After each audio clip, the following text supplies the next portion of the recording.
stato la Naia, perché questo coro qui dovete calcolare che ogni mese cambiava 4-5 elementi, quindi in un anno cambiava totalmente anche con i maestri.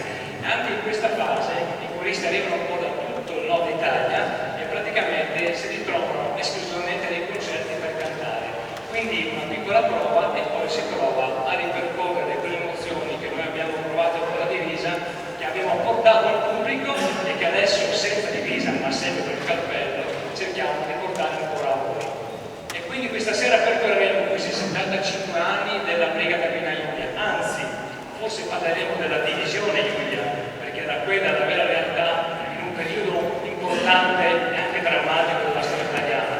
E partiamo subito con un pezzo d'obbligo, che era d'obbligo dei nostri concerti, ma era soprattutto l'inno un po' forse di questa brigata. Un brano che parlava di una campagna fatta, una campagna pronta da fare. E stiamo parlando da Udine siamo partiti. E questa volta lascerò la barchetta al maestro Diego Tomasi.